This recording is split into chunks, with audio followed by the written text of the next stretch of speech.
Hello, welcome to another ODNT Spotlight, and today we have another author with us, and I'll go ahead and I'll put the books up here. We have Honor Raconteur, and she is here promoting her Deepwoods Saga book series, and we've starting with Deepwoods, then Blackstone, and then Fallen Ward just came out 4 days ago if you're watching this video interview right away, but it just came out on August 28th, and so let's go ahead and let's switch over and meet Honor. Hi, Honor. How are you? Hi. Doing good. Excellent, excellent. So go ahead and tell us a little bit about your Deepwoods series, because that's the most recent book you have coming out. It just came out a few days ago, right? Yes, it came out 4 days ago. So go ahead and tell us a little bit about the Deepwoods series and why you wrote it and how you've enjoyed writing it, I'm sure. Oh, it's been total fun writing it. It was one of those books where I had the main character pop into my head and she went, "Hi, I'm a guild master and a dual swordswoman, and that's about all for now. I'll talk to you more later." And then she disappeared. I'm going, "Wait, come back." For 6 months, that's basically all I had from her. And then more of the characters started showing up and talking to me a little bit. And I thought, well, okay, I'm starting to get some flow here. So I started making notes, which was rare for me. I don't normally do notes. And about this point, I thought, I might actually have enough to start a book. Okay, let's do that. So I did. I just started writing. It kind of flowed up to that point because I had really fun characters, and some of them liked to talk to me more than the others, so I got more information. And the main character is basically my main point of view throughout the series. But book 2 and book 3, she shares perspective with 2 of the men that are in her guild. So I stay pretty consistent with my narrator when it comes to the storyline. But yeah, she is the master of a very small guild. And this is a world where there hasn't been working governments for 200 years. They all fell. So each city is ruled by its own guild. And then you've got lots of little guilds and medium-sized guilds all underneath that main guild. And she's one of the ones that's on the bottom because she's only got like 10 people in her guild. Tiny little guild. Tiny little guild. She kind of prefers it that way because her 10 is enough trouble as it is. But the only magic I have in this book is for path making, where you can actually create paths if you have the right talent and know-how. And it will make you able to go very long distances. It will cut down like a 3-week journey to like an hour's journey if you have a pre-built path. So Wow. One of the men in our guild is a path maker, and they're kind of an escorting guild for that reason because they can just, take people very quickly. And she likes that part of it because she gets to see all these different cultures and countries, and she gets to travel quite a bit. And probably because of that, her guild is very culturally diverse. She's got 5 cultures in there, 6 cultures. Oh, wow. For such a small guild, that's pretty impressive. Yeah, it is pretty impressive. And she's got 2 people in there that you just don't normally see in their hometown. So they're kind of a little bit of a gang of misfits. Just very talented professional misfits. But yeah, the book starts with her being contacted by her main guild master and saying, "My daughter's missing. She was supposed to go negotiate a trade agreement. She never got there. Go find her." They're like, "Boss." "Yes, boss." Okay. So they take off, and in the process of finding the missing daughter, they discover that there's a whole bunch of other things going on. And it has repercussions for 3 books. Ooh, wow. Excellent. Yeah, we're in the process of turning the first Deepwoods book into an audiobook right now. The first 2 books? The first one. Oh, the first one? Yeah, it takes about 3 months to do an audiobook from a book. It's after I find all the voice samples for all the characters, and I tell my narrator how to pronounce all those strange words I've come up with. But when you're making up words, you're just like, okay, now I have to pronounce it? Yeah, well, I mean, even with the names, I would think this is obvious how you would say this one name, and then he will give me a voice, sample for that character. I'm going, that's not how you say his name. How did you even come up with that? So, go back and correct him. And I'm sure for most people it would not make any difference whatsoever, but I can't listen to it because it drives me nuts. Right, well, that's not how it works. Yeah, they always say for authors, write the book for you. And And so that's you want it nice. pronounced the way you hear it in your head. Exactly. Or it's no good. Yeah, there was one case where I was very new to audiobooks, and we turned Kingslayer into audiobook first because it had done amazing in the house. It set all sorts of different sales records. Oh, wow. Yeah, it was pretty cool. Congratulations. Thank you. But yeah, in the process of editing and recording, I didn't really know what I was doing when it came to editing. So he would give me chapters, and I would kind of give him corrections that I thought were necessary. And he was 9 chapters in before I realized that the way he said one character's name was driving me nuts. So I came back and said, Mark, can you just change how you pronounce this one character's name? He goes, no, not when I've already done 9 chapters. I'm like, oh. Oops. Should have mentioned this earlier. Okay. I didn't have the heart because each chapter is somewhere around 30 to 45 minutes worth of recording. Oh. Wow. So, yeah, 10 hours in, I wasn't going to make him redo it. Nope. Because you can't just go and add in that one word. That just wouldn't, it would sound like one of those replacement things. And then Bob ran down the street. Yeah. Yeah, the nonce would be completely wrong every time. I was like, okay, lesson learned for me. And he's like, is this serious? I'm like, no, it's just going to bug me. Just go.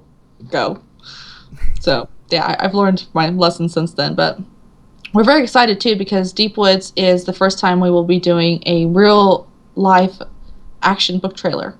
Ooh. Yeah. Nice. So getting actors and full production?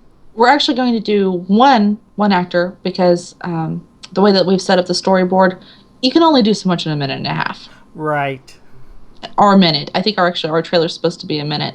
But we had a very fortunate stroke of luck. When I had found this producer and talked to him, I thought, oh, great. I loved his quality of work. I'd seen a lot of it on his website.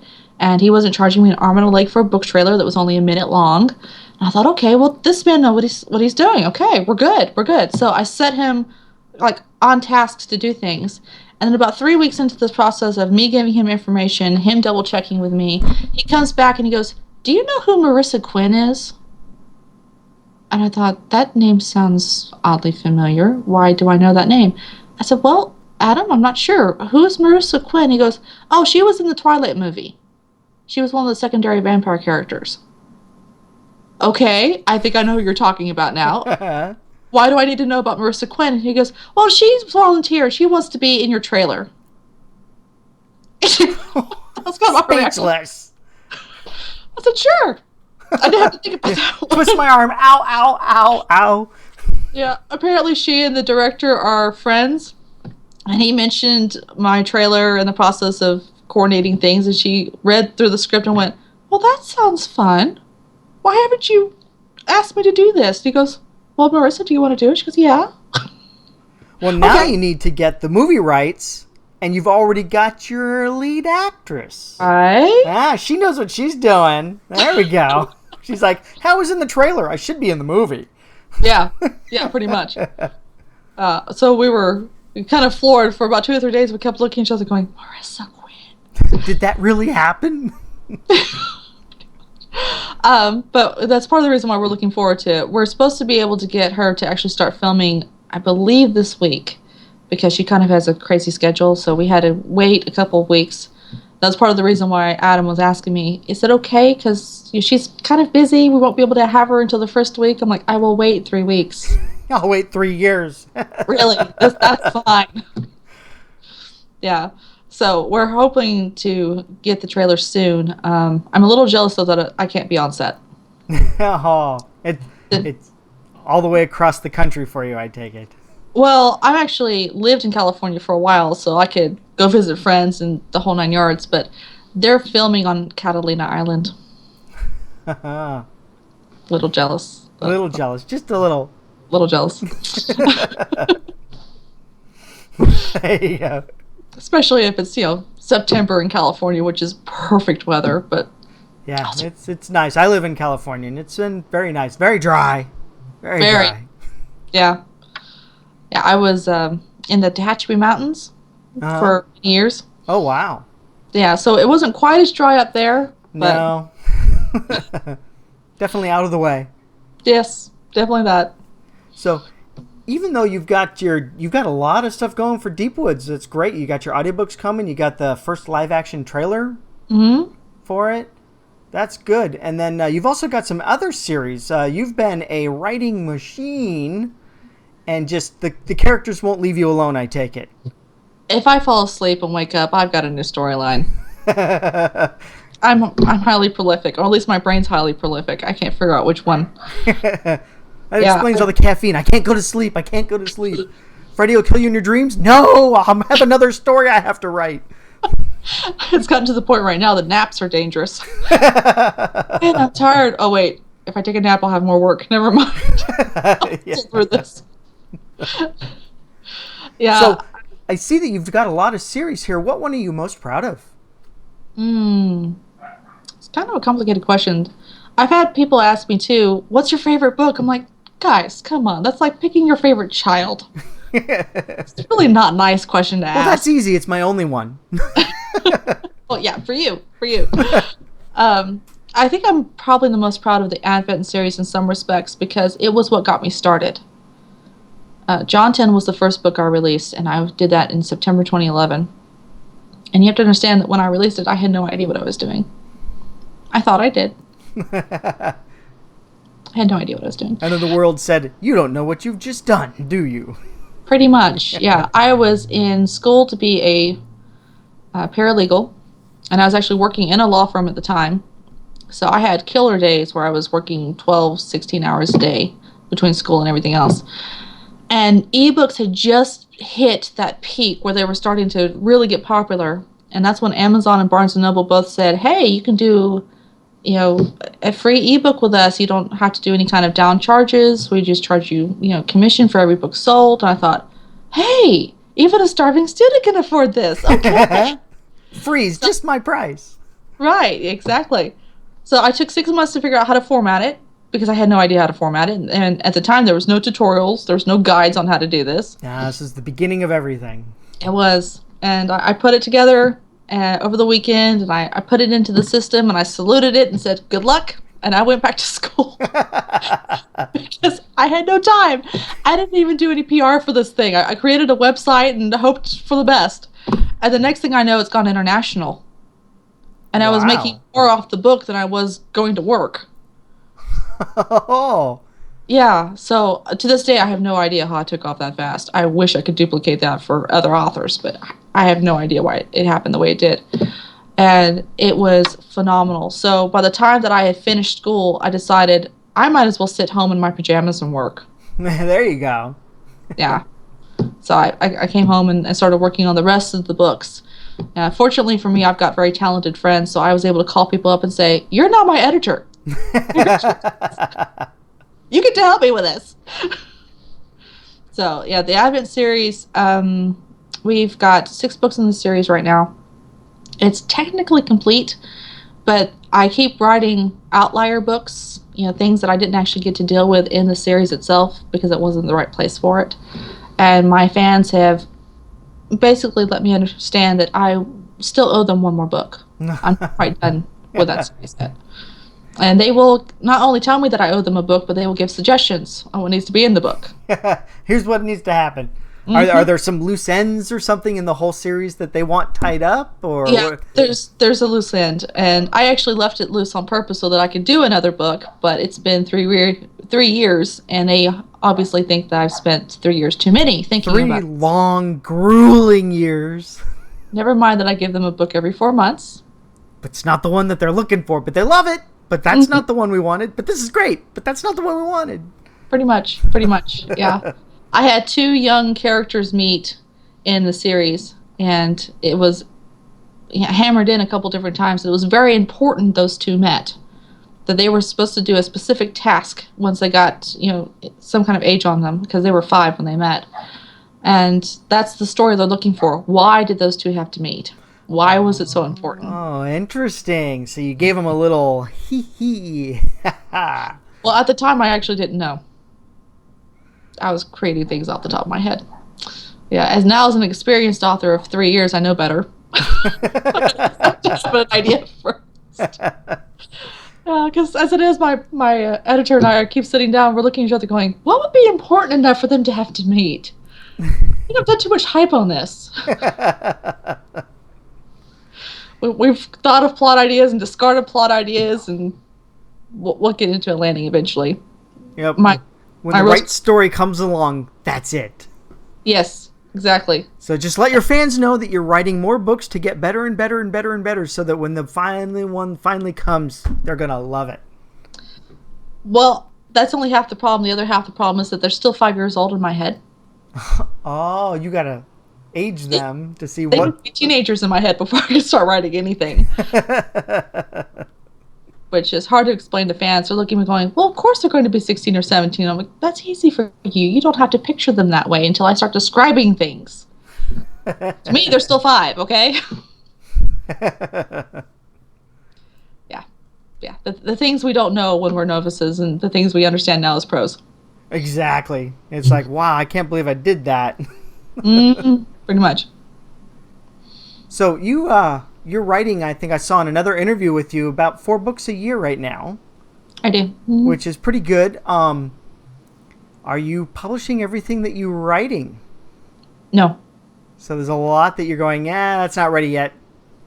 Well, it's not always that it's not ready yet. Sometimes I write 2 or 3 chapters and then I look at it going, man, this is cliche. Oh, I can't believe my brain came up with this. And sometimes I think an idea is cliche and then I run it past my editor and she looks at it and goes, that's fine. Why are you having a problem with that? I'm like, oh, it's not cliche? Okay, I'll keep this one. There you go. But yeah, in my folder, I have a things I'm working on folder where I have folders for each story. And then in that folder, I also have one that says, will not publish. Oh, you actually have something specifically that you say, these guys are banned from ever seeing the light of day. There's about 25 folders in there. Oh. Yeah. Yeah, it's dangerous going to sleep in my brain. Very dangerous. Because not every idea that I think up is good. Right, yeah. Sometimes they refuse to develop. I get 50 pages in. I don't know if this is just my brain or if other authors come across the situation, but I hit this zone between pages 50 and 60 where I feel like I'm dragging teeth out of a wounded alligator just to get a page written. Wow. I don't know why. But I can think of the first 50 pages, no problems. And I kind of know what happens after page 60. But getting through those 10 pages, and if I can get through them, I can actually finish the book. But so that's your writer's block wall. It really is. 51, you're like, and now what? I never pay, it's weird. I don't pay attention to page count. I'm focusing on the story. But I've noticed every time I get stuck, it's somewhere around page 50. Interesting. Mm-hmm. Which is typically when I go to my editor crying and, Katie, I'm stuck. She'll look at me going, okay, where are you? Story so far. So how do you break through that? A lot of chocolate. Ah, yum. Is that your favorite snack food? Chocolate? Dark chocolate, yeah. Oh, yeah. Dark chocolate's the good chocolate. At least you've picked the good chocolate. I used to eat any chocolate that came to hand, and then I realized I was gaining pounds steadily from this job. I thought, we need to switch over and change habits. We need to eat the healthy chocolate, not the one with the bacon in it. Yeah, and then I started walking every morning to get the blood flowing and get some of those pounds to go away. Yes, that helps. I know because, being a writer, we sit all day long, 15 hours a day. So when we drop my son off at his school, I run home from the school. So I get my run in every morning, and then it gets the blood flowing and the brain going, and it's like, yes. Mm-hmm. Yeah, it's a good way to do it. It really is. Yeah, I've got 2 dogs that will wake me up at 7:30 in the morning going, okay, time to walk. So the mornings I'm going, no, it's not. Can't be. I'm still tired. You've got your alarm clock and exercise routine all in one. All in one. Yeah, and I can't skip a walk because they will not eat breakfast until they've been walked first. There are an order of things, and things have to happen in progression. Pretty much.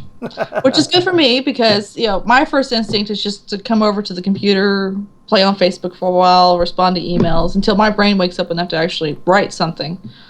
So it's good that the dogs are like, nope, you have to walk first. Nope, we got to get outside. We got to get you out there walking. Yeah, yeah. It's much healthier that way. It's part of the reason why I always have dogs.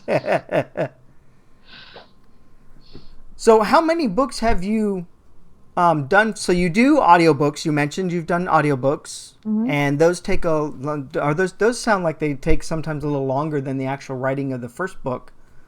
Yeah, it's gotten to the point now where I'm so fast I can write a book in a month and a half. Wow, that's good. Yeah, I get a lot of help doing that because sometimes when I get stuck or I just don't know how to handle the next chapter, I'll call up Katie. Help, I'm stuck. You've got your support group. Yep. And then I recently started something because of another author friend of mine. She told me about Dragon Speak. Oh, yes, Dragon Naturally Speaking. Uh-huh. I tried that one because I could only write so many words a day before my hands were starting to cramp. Oh, no. I was like, okay, maybe I should offset this a little bit before I start getting carpal tunnel. So I grabbed that when it was on sale for 50% off. Oh, good. Yeah.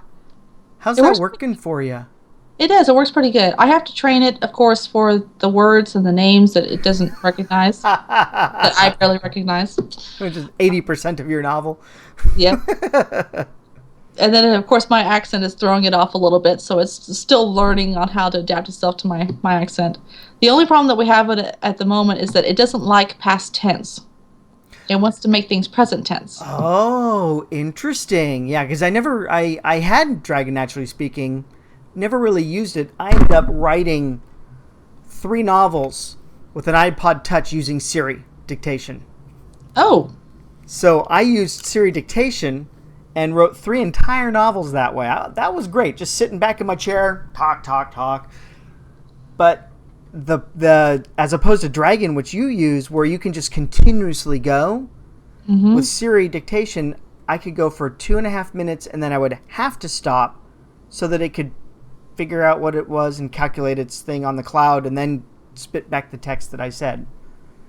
So while that was good and Siri was really spot on with the train, I had to fix very few words. If she messed up the whole sentence. That was maybe once every 2 hours. Siri just nailed it for everything I wrote. But there was the speak stop. You probably don't have that with Dragon Naturally Speaking. You can it's continuous. And that's good.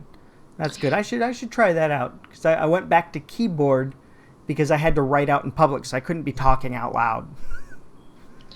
It does feel very weird, though, talking out loud. Talking like those characters and talking like... Yeah, it is strange. Yeah. I basically used it as an offset. I'd start typing in the morning, and then somewhere in the afternoon, my hands would get tired, and I'd switch over to the Dragon Speak. But it did speed me up considerably. My editors were commenting, though. They're like, we've had to change every seams for seamed. You realize that's a problem, right? I'm like, yeah. Oh. But you have to find a replacement word. That's not as much of a problem. There you go. Yeah. I met deadlines. Not a problem. I met deadline. We can barely read this, but I made deadline. Yeah, they came back a couple of times going, did you mean this or this? Did you realize that there was missing words sometimes in a sentence? I'm like, that was probably when I was slurring and Dragon Speak was combining words. Yeah, I have an idea how that happened. But still, they completed edits this time faster than normal. So I guess their complaints were... Dragon doesn't misspell words. It'll do a misreplace, but it doesn't misspell words. So they don't have to fix all of that. Yeah, I misspell words often. Yeah, all the time. That was me I'm talking about. I'm sure you misspell, but I misspell all the time. Oh, yeah. Yeah. Well, I'm not sure about you, but my hands can't keep up with my mouth. No. Or keep up with my brain, one of the two. Yep. Definitely talk a lot faster. It's great for doing dialogue. If I have 2 characters going, and that's when it's the fastest. So that's what worked for me. So along with your other series, what other projects do you do other than writing? Oh, other than writing. Yeah. I get into quite a bit of stuff, actually. I like to do authors' presentations to the schools.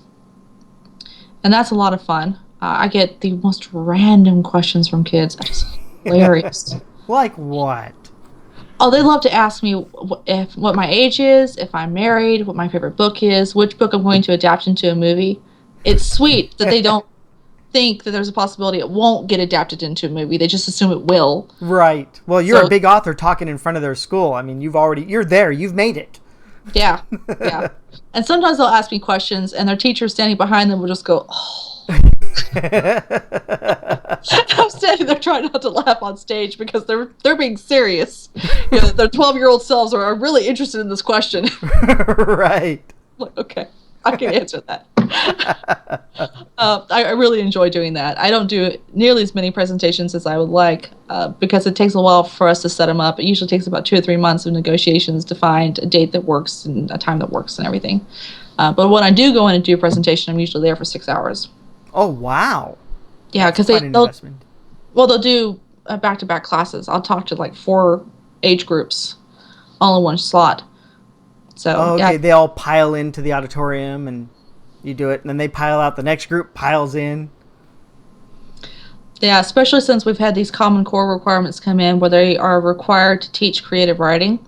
Ah. Yeah, that's actually been a door opener for me, even though I feel sorry for the teachers that have to deal with all these requirements. But right. They don't really know how to teach creative writing, so I fulfill the requirement. I come in, do a presentation of how to do this, and they're like, "Oh, okay, we're good." Whew, save their bacon. Yeah, pretty much. But yeah, I get into quite a bit of things. I rescue dogs and I rescue cats. I'm one of their rehabilitators. So if they've got a dog that's in a really bad mental state, or she's not been socially adjusted or anything, then they give her to me, and I'll work with the dog until she's actually happy and confident the way the dog's supposed to be, and then we find them a home. We've been having a lot of hoarders recently, so I've been rescuing and dogs. Well, it's good that you're a writer then, because you're home all the time, right? Yeah, it works great for that reason. Yeah, and I've had situations too where the lady that I work with, her name is Karen, she'll call me up and say, "Are you home?" I'm like, "Yeah, Karen, I'm home." It was good, because I've got, she'll start telling me about this dog. I have an emergency. Yeah, I'm also their emergency foster. If they can't figure out where to put a dog, they'll give them to me. Fortunately, my dog is very much a sweetheart. He loves everybody. Oh, good. So this constant flow of animals, cats and dogs coming and going. And yeah, he's good with all of it. Good. Yeah. I'm really relieved, too, because he was also a rescue. I got him from the pound a year ago. And he was not in a good situation when I got him. He's 75 pounds now. He was 53 pounds when I got him. Wow. Yeah. And he was terrified of doors and cars and leashes and any sound he didn't recognize. And I saw him be submissive to a chihuahua. That's kind of when I knew I had a problem. Yeah, you need to get this guy, get him some weight, get him some backbone, get him back on his feet mentally. Yeah. So it's taken about a year of rehabilitation and training and kind of exposing him to the world. But now he's this happy, confident, go-lucky kind of guy. So I can throw any animal in with him, and it works great for me because he speaks dog. I don't really speak dog. So he can communicate to the dog, "Hey, you'll like her. She's got treats. She's got bones. She's got toys. And she takes us on these really great walks." So we have to get her up. Pretty much. We have to do our part, and then she'll do her part. Yeah, so it works good. I mean, he does half the work for me now. Spend hours on the floor with this dog going, "You can trust me. Come on out." But yeah, I like to get into other things too. I actually live very close to a lake, so I'll go swimming. I'm trying to convince my friend to go kayaking with me. She's never been kayaking before, so she keeps giving me weird looks. Yeah. I do a lot of. You haven't done it yet, then, I take it? Not here. Oh, okay. But everyone kept telling me, at the end of the street, there's this trail, and the trail connects to the lake. I'm like, I was on the trail. How does that connect to the lake? Finally had a neighbor who showed me. I was like, oh, they're right. It is a 5-minute walk. Yes. All right. Yes. So we're still painting in my house because my house was mostly orange. Oh man. Yeah, we were talking before the show. You said it took 5 coats of primer. 3 coats of primer. I like to exaggerate everything. Yeah, if you consider the other walls that were also orange, yes, it probably took 5 coats. But now that the house is not orange, I can actually go play and enjoy life again. Oh, instead of good. Going from book to house, book to house. Well, as well as writing so much, and just you're a full-time author, you also help other authors. You started your own publishing company. Yeah, that was kind of I had to start a publishing company. As weird as that sounds, when in the course of 2 months, I had, I think it was 8 people come up and talk to me about publishing, and no one knew me at that point. I'd only been published for 5 months. I didn't know what I was doing. I didn't have a neon sign on me anywhere. I had no idea why they would come up and talk to me about this. But all I was getting was war stories, and I knew exactly how it was happening and why it was happening because I am also a paralegal, so I understand the contracts and the laws behind all of that. Oh, yeah. So I thought, good grief, this is crazy. There shouldn't be this kind of insanity in the publishing world for authors especially. So I came to my brother, and I pitched the idea of opening a publishing house to him. And I said, is this possible? Will you help me do this? He goes, well, sis, this is the best business plan I've heard all year. Let's do it. I said, okay. And he goes, but you can't do the math, so I'm your accountant. There you go. I was good with that because I really can't do the math. We're good with letters. Numbers, not so much. Numbers, no. I have been handed calculators and a spreadsheet, and I can still mess it up. So yeah, he's my accountant now, and I've been slowly gaining people, and it's been kind of a wild ride because, again, I thought I knew what I was doing in the beginning. I really didn't. But between everybody else, we've put together a pretty good publishing house, and now we have people who come in and they don't necessarily have a book that we want to carry, but they still need the help. So we kind of give them the fee of how much it would cost us to do the work. Right. So you also have author services. I do. To help people who want to independently publish and are not going to be carried by your publishing house. Right. Yeah. And we've got different levels depending on what they're looking for. Because sometimes they just want to see if the book is worth the effort of going through all the editing process. So sometimes we'll just read through it and give them an analysis of what we think. What the weak points of the book was, what the strong points were, kind of what they needed to work on. And then sometimes they want the whole kit and caboodle. They want us to do the cover art and the website and the full edits. And we've actually done an audiobook for one author that came in. Oh, wow. Because I didn't do that. And after doing 8 audiobooks, I pretty much had to do that. I was like, yeah, I can help you with that. Yeah.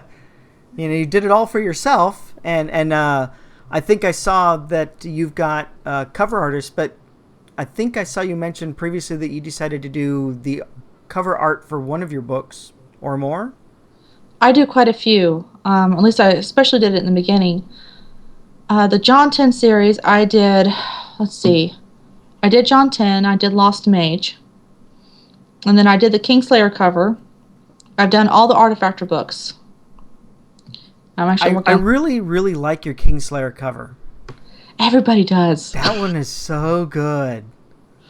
Yeah. My brother made the comment to me the other day. He goes, you need to do more Kingslayer covers. Those were really quick for you. And I horse laughed him. I almost fell out of the chair. I was laughing so hard. That wasn't quick. I'm like, 60 plus hours. No, that was not quick. It's like all that work and people think I just close up of a sword, boom, title, done. Yeah. I wish it had been that simple.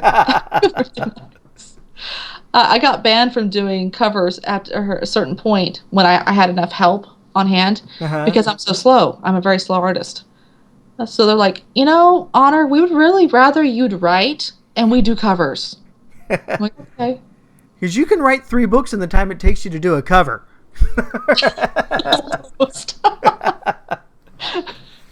So, yeah, I haven't done that many. I've got a partner that's also a fairly good artist, so we kind of offset that. And then we have a very good artist that we usually contract with, although she has recently hurt her hand.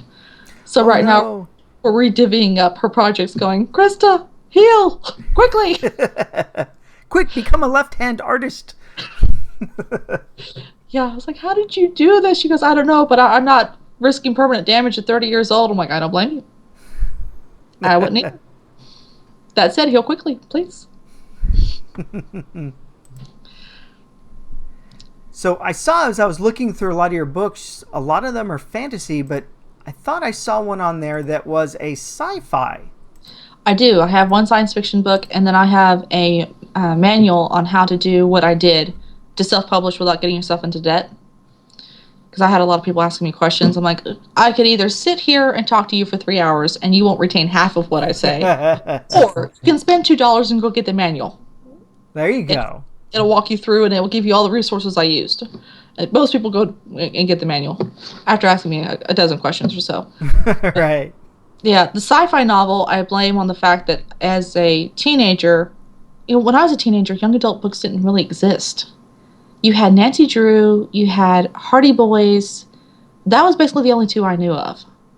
So when I was 13, I started reading my father's books, and all he read was science fiction and military fiction. Right.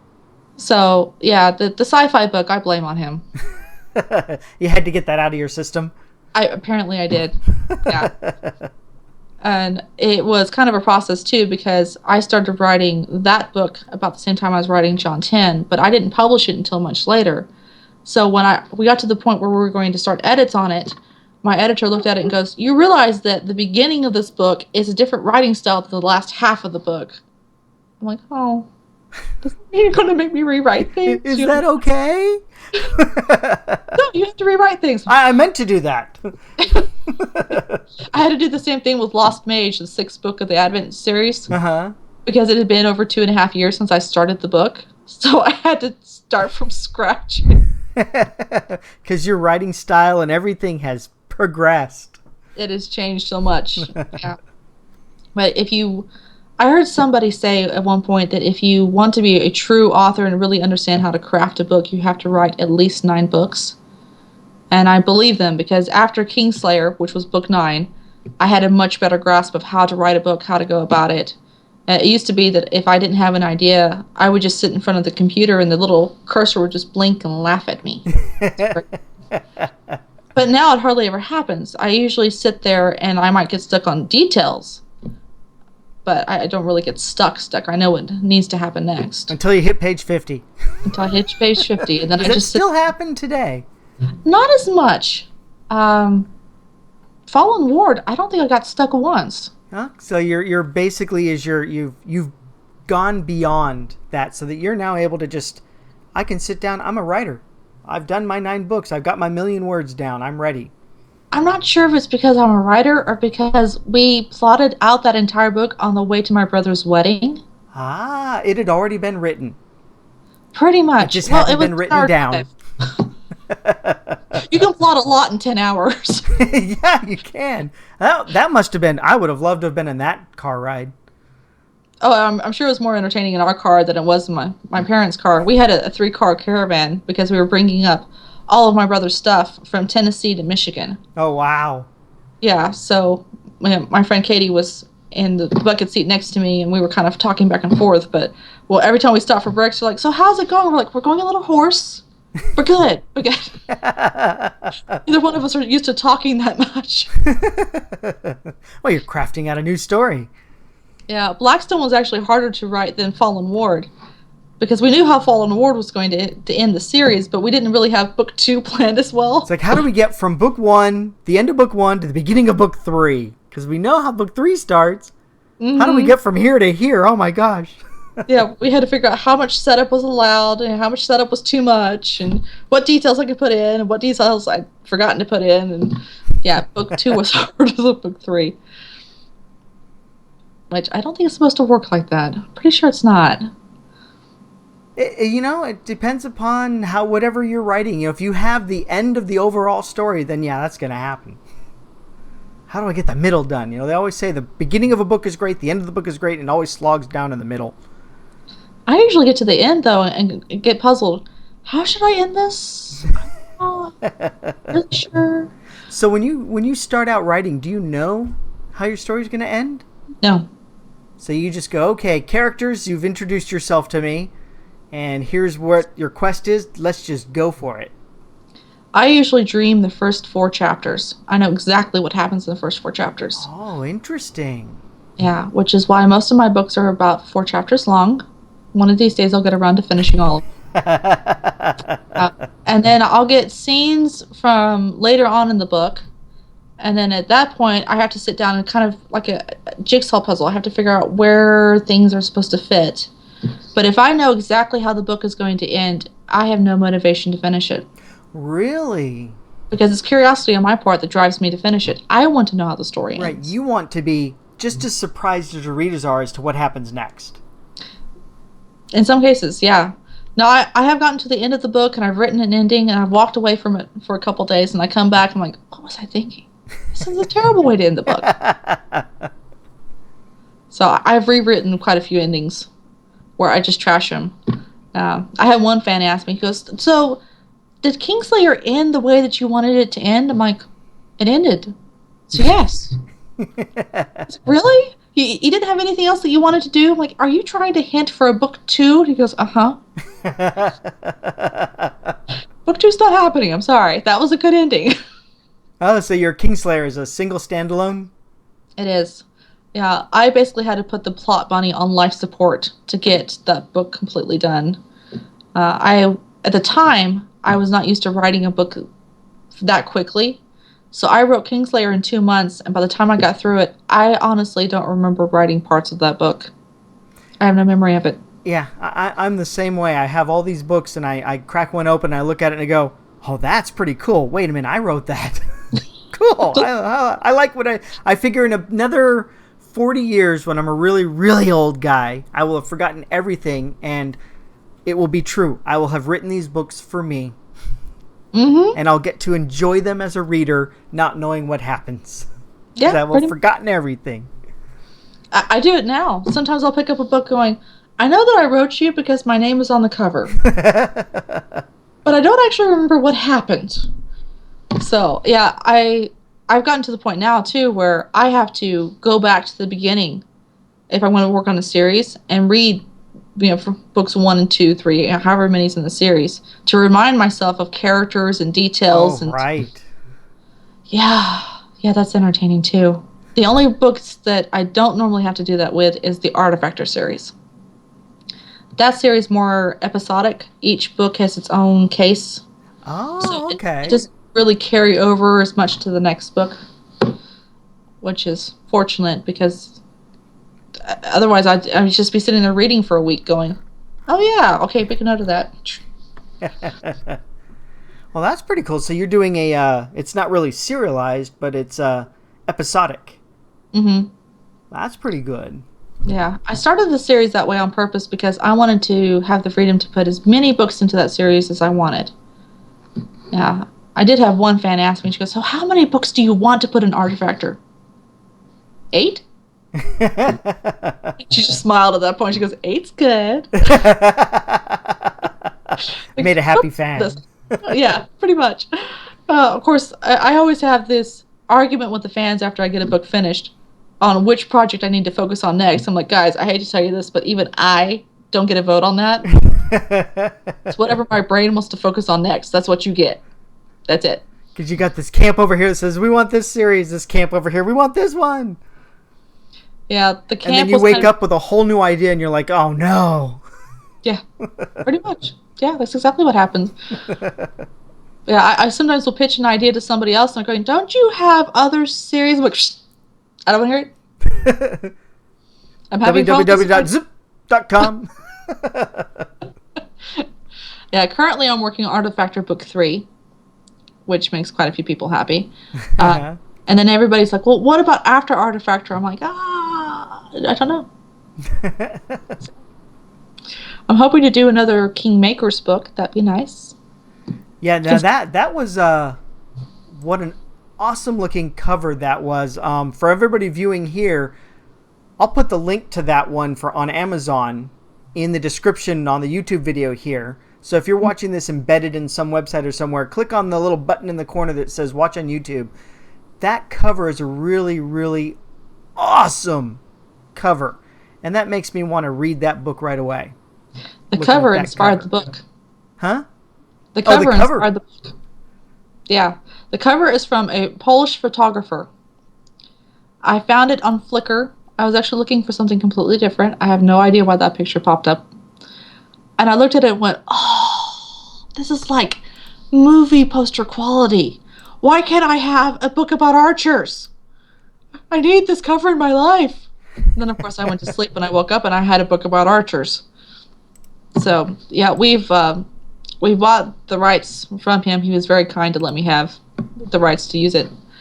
And I started working on it, and it was just so much fun, especially since I did archery when I was a kid, too. Here's the cover right there.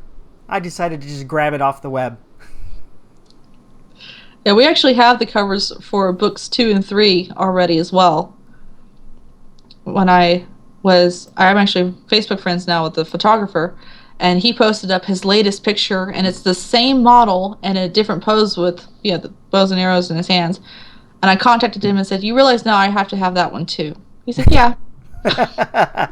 He's going to make his industry selling you book cover licensing. That's right, we're going. Yeah. And I would love to do a live book trailer with this model. I just can't figure out how to get him from Poland. Well, Poland has a very vibrant filmmaking community. They can make the trailer there. I like it. Yeah, all I have to do is find a producer, a director, a casting director. Easy. Yeah. But there. That's the cover there. So I just had to bring that on there and show everyone. So that's a great cover. I love that cover. Yeah, we never would have had that series without that cover, because I was not tempted at all to write anything about archers until that point. So how did the title come about? Arrows of Change. That one, actually, with all of our titles, we sit down and have a powwow session on what the title should be for the book, because I am terrible with names. Terrible. I can't think of a good name. I spend more time on those baby namer websites than expectant mothers. For all your characters? Yeah. So, yeah, we sat down and we debated titles back and forth, and one of the questions always is this going to be a standalone book? Is this going to be a series? If it's a series, how many books in the series? So I have to make arbitrary decisions based off of that. And at the time, we decided just a 2-book series. We weren't going to do anything more than that. That's since changed. We're actually going to have to do 3, which means we have to think of the third title. People like trilogies. It's hard to write a 2-book series, too. Uh-huh. And it's hard to find an idea that actually stretches into 4 books or more, so without it being stagnant at certain points and kind of rough to get through. So, 3 books makes perfect sense to me as an author. But, yeah, we were sitting down and kind of discussing titles, and the advertising rule is that you don't want to go over 3 words, because after that, people don't remember the title as well. But anything under 3 words, it sticks in their head pretty well. How they find that, I have no idea. Some kind of study that they did, I'm sure. So we were like, they asked Uncle Joe Bob. Is that what it was? Makes sense. So yeah, we were sitting there going, 3 words or less, 3 words or less. And it was actually my editor who goes, arrows of something. There you go. My job's done. You get the rest.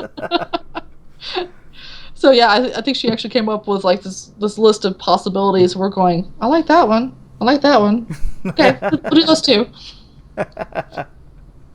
Yeah, I wish we had thought of a different series name, because Kingslayer and Kingmakers.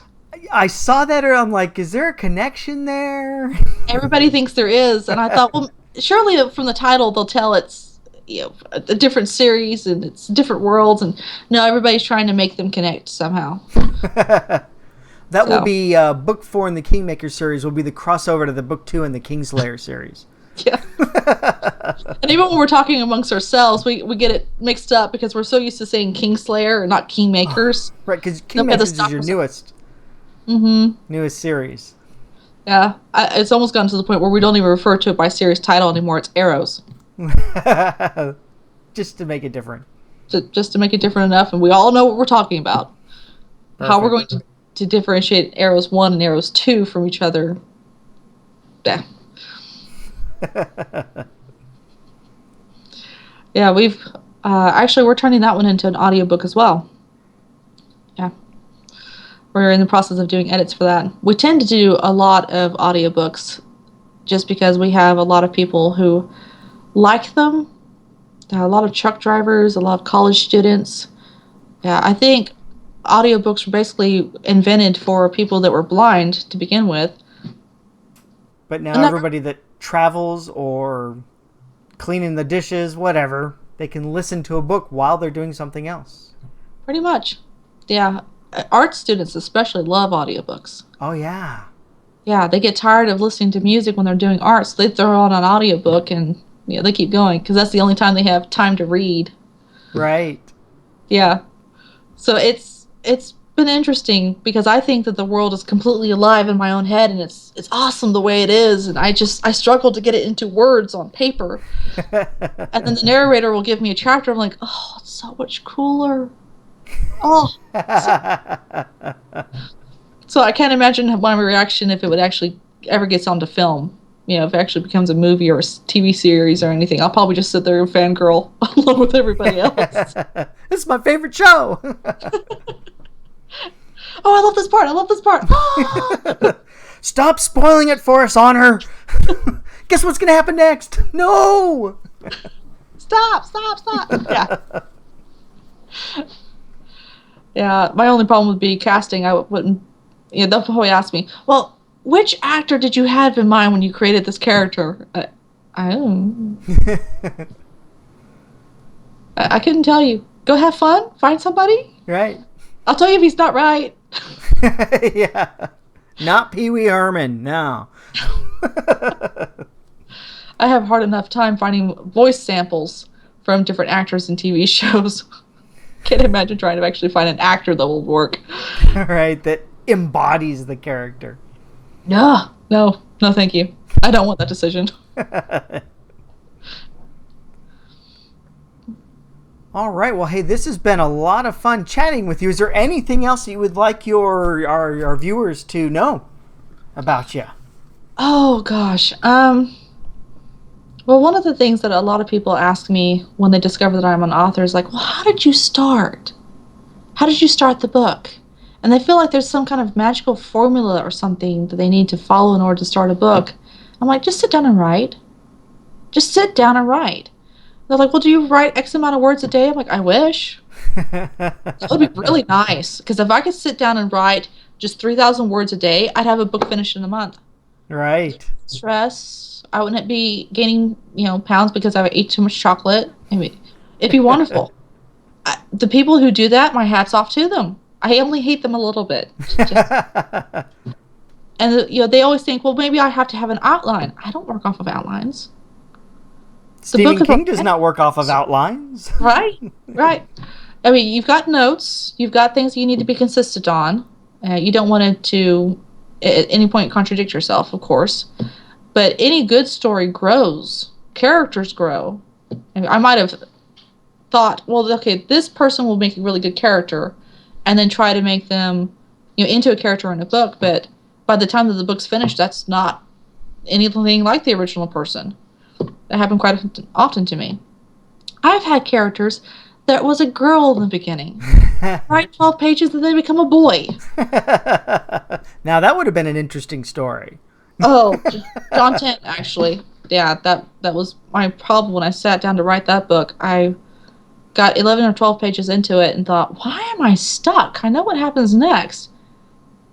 Okay, whatever. And I saved it, and I went to sleep that night, and I woke up the next morning, and the first sentence out of my mouth was, oh, it's a boy.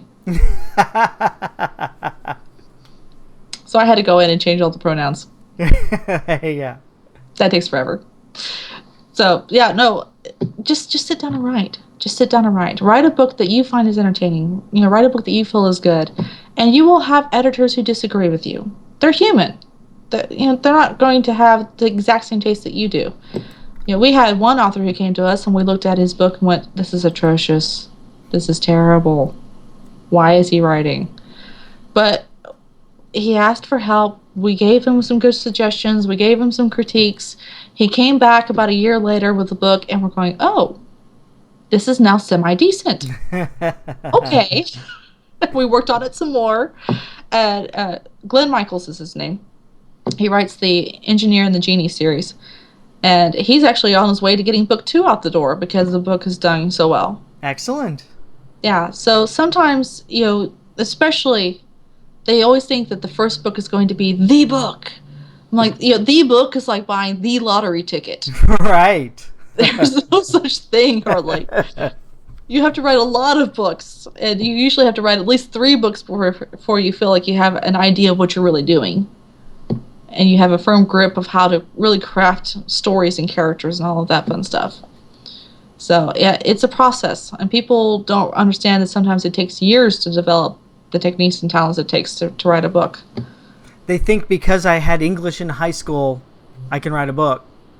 And that's a whole other skill set that you have to practice continually. Yeah.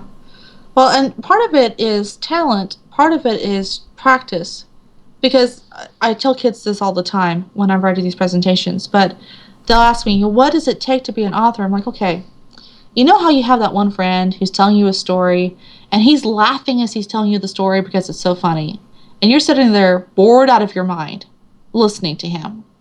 It's more funny just watching him than listening to him. The reason is because he can't tell a story. He's giving you details you don't need. He's not giving you the details you do need. And the way that he's producing the story is just all out of whack. So you can't follow what he's actually trying to say. I'm like, it's the same way with authors. We have a way of presenting the story. We have a sense of timing on how to tell the story. And if you don't have that, you can kind of develop the skill. I mean, if you can do it verbally, you can do it on paper. That's the best explanation I've heard. That's good. I like that. I was trying to figure out how to explain it to third graders. It's probably not. Well, now I can understand it, so thanks. But yeah, that's the other thing I tell people too, because they feel like they need to have this essay level, mindset when they sit down to write a book. I'm like, no, sit there and write like you're talking to a friend. You're telling a very good friend a story. Just do it in, second or third limited perspective and past tense. You're good. Right. But yeah, that's usually the question I get the most. How do I start? I'm like, you start. You just sit down and start. Are you going to start at the very beginning of the book? Probably not. I've gone back and added a first chapter or a prologue. Sometimes I've written a scene that was in the middle of the book. And then I've had to sit down and figure out what happened to get me to the middle of the book. Right. It's organic. It grows. You don't have to do specific outlines. You will have college professors who disagree with me. That's okay. I'm sitting here working in my pajamas. They are not. Uh-huh. There you go. Yeah. But yeah, that one's often the question I get. And of course the other question is, well, how much money do I have to have before I can invest in getting this done? I'm thinking, well, not a lot if you're working with the right people. Uh-huh. $2 to start with. Get my book on how to do this. Pretty much, yeah. It's a very easy investment. You got $2? You definitely don't want to sign any of those adhesion contracts, though. No. No, I have a lot of people who fall for that. And so their other question to me is, well, how do I get the book back? I'm like, you have to buy it back. You have to buy your own book back. I'm sorry. That's the only way to do it legally. Yeah. You need to find a lawyer, and you need to get your book back, and it's not going to be cheap. Or you let go of that completely and write a different book. Yeah, you're a writer. Write another book. Which is really hard for people. So a lot of people in this world only have one book in them. I know, yeah. They said that was their baby, and they're like, no, I need that book back. Well, you're going to have to go buy it back. Sorry. So, yeah, if they have any of those adhesion contracts, and unfortunately a lot of publishing houses use them, then yeah, there's very little that I can do. I can give them advice on how to get it back, and that's about all I can do. Right. Like, if you ever do get it back and you still want to publish it, I'll help you at that point, because I can. But not until that point, I'm sorry. Yep. Right now, somebody else owns it, so. Yeah. But usually, if they come to me, they need help publishing, and that's when I kind of direct them over to my publishing house website, raconteurhouse.com, because I have a page there with all the different services that we do, all the different levels.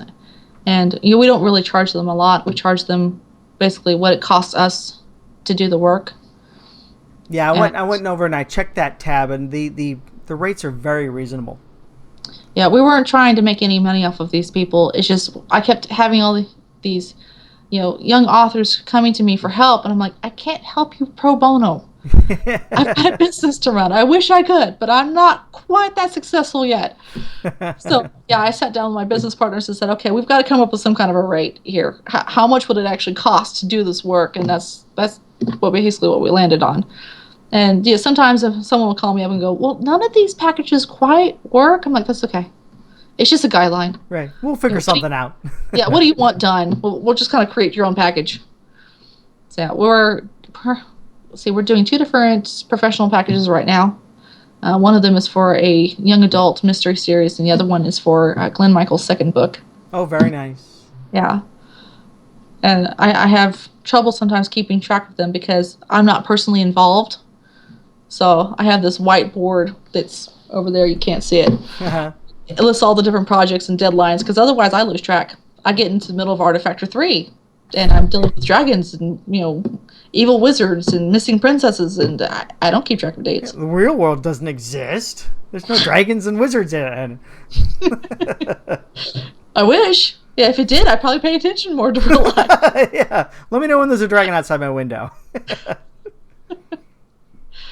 But yeah, that's basically what I do as a businesswoman. And there are days where I'm going, can somebody fire me? Just for today. You can rehire me again tomorrow. They're like, no. I'm like, I don't want to make these decisions. I want to go play with my dragons.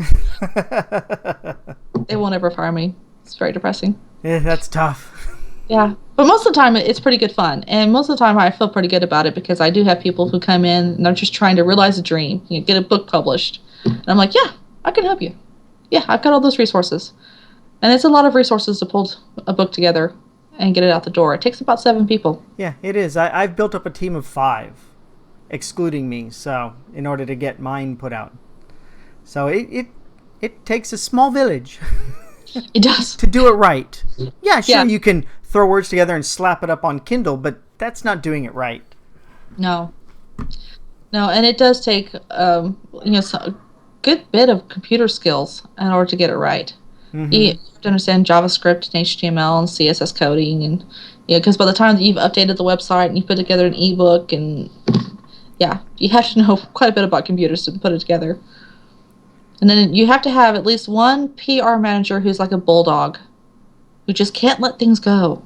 At least my PR manager's like that. She just can't let things go. She keeps pushing at these people until they finally just go, give her what she wants. Just to keep her quiet. Whatever it is, just give her what she wants. That's the perfect PR person to have. Yep. I'm glad to have her because I do not have that kind of personality. I did PR the first year that we were in business, and I was terrible at it.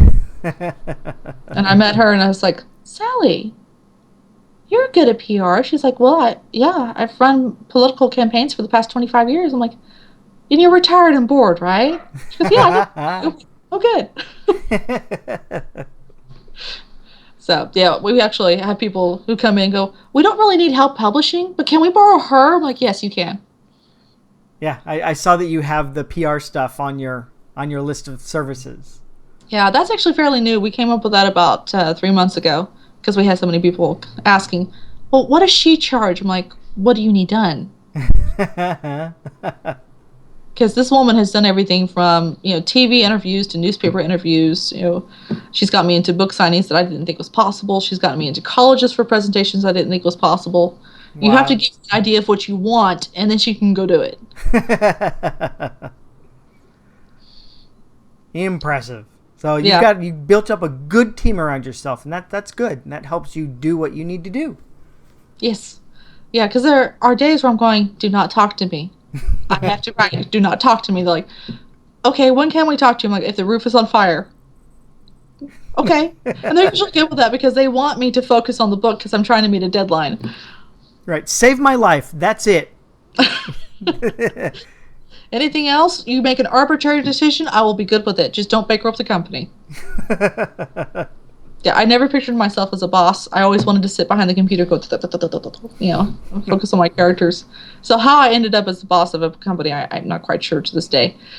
It grew organically like a story. But for some reason, they liked me to be the boss. I guess it's because I'm chill about it. They'll come to me going, "This will be 2 days late." Okay. All right. Is this going to interfere with any other project? If it does, I'll have a problem with it. If it doesn't, okay. All right. Yeah, I've had editors call me up going, I'm in the middle of a move. This might be a week late. Okay. There you go. Well, and that relaxed atmosphere makes everybody happy to be working with you. Well, I've discovered it does no good to stress out an editor. No. You don't want them to rush through it. No. They miss things. They miss a lot of things sometimes. And you want them to be able to think outside the box. Because they will think of things that you did not. And they will question things that you don't think to question. I had one editor who went through Kingslayer and came back and said, "Honor, your math does not add up." I just sat there and groaned. I'm like, "Harold, I did the math 3 times. He goes, "It was wrong."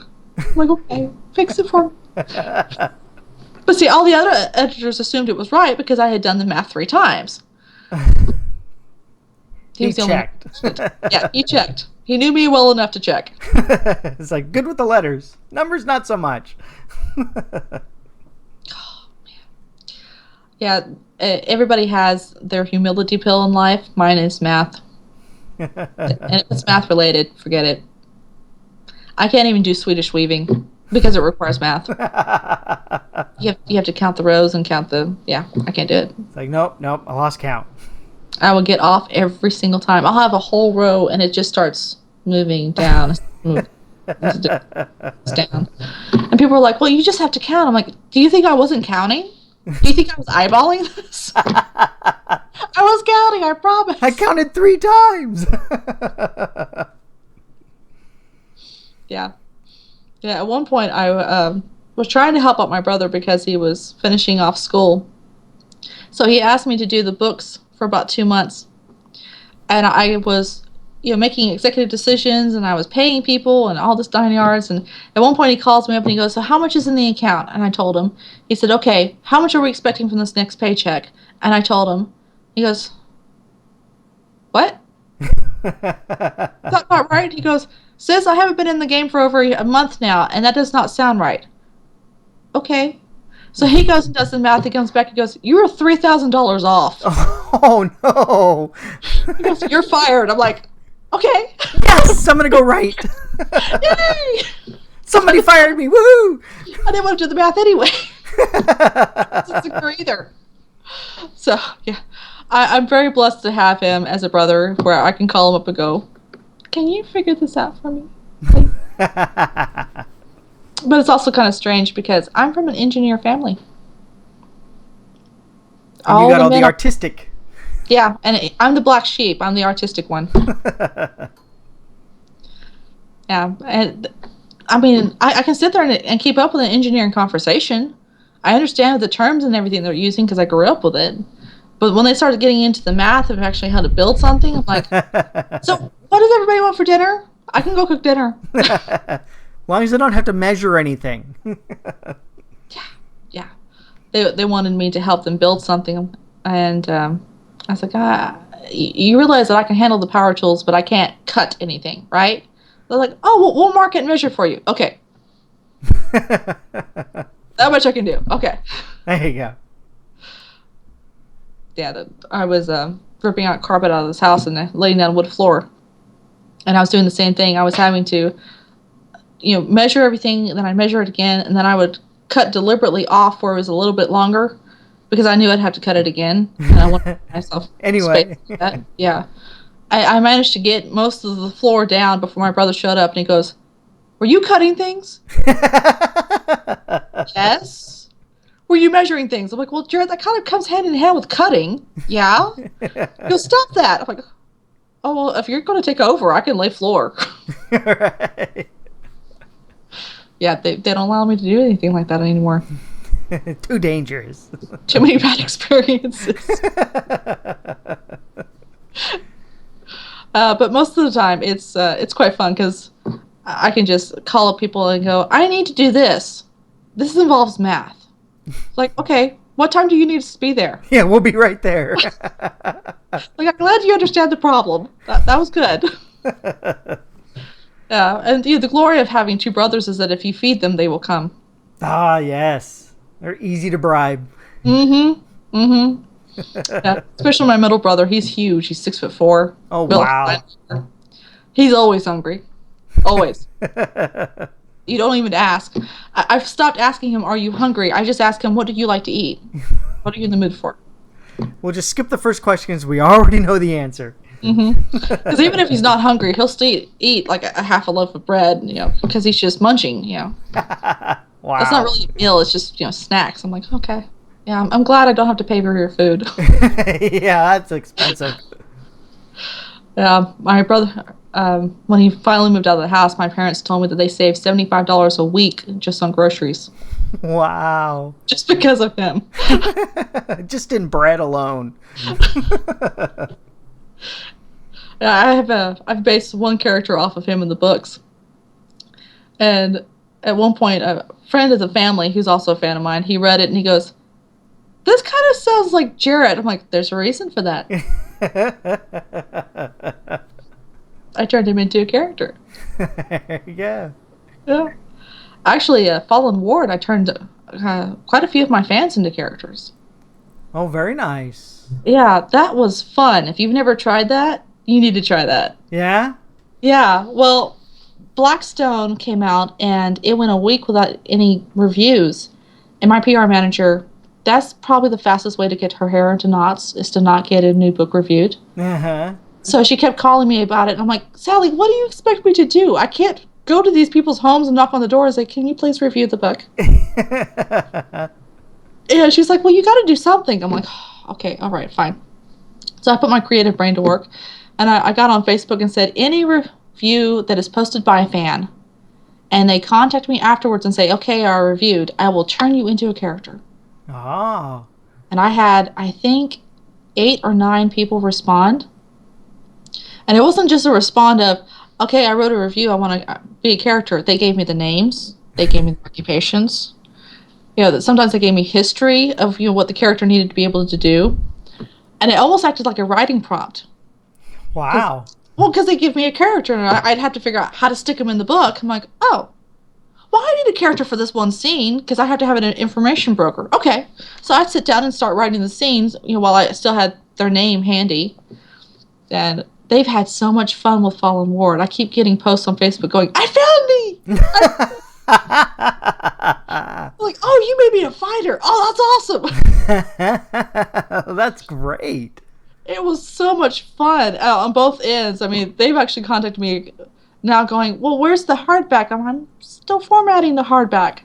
Like, "Well, we need it. We have to have this on the shelf. We're in the book. This is important." "I'll tell you as soon as it's available, I promise." Right. Yeah, it's been so much fun. I actually think I'll do it again. Yeah, that sounds fun. I think I'll try that. Yeah, just brace yourself because they'll have definite opinions of what kind of character.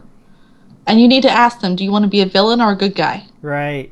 Because sometimes they want to be the villain. Uh-huh. I guess some of us have that, that desire, that hidden deep desire of being the bad guy for once. But, yeah.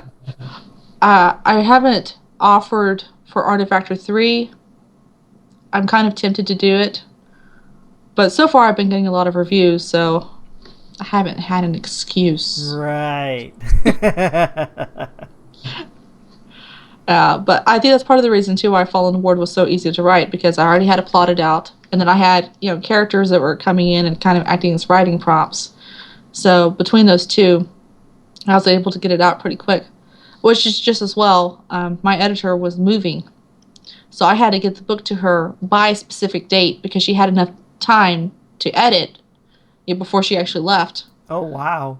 I was like, you don't want to edit on the road? And she just gave me this glare. "Oh, I don't understand, but okay." Well, that gave you a good definite deadline, so you got it done.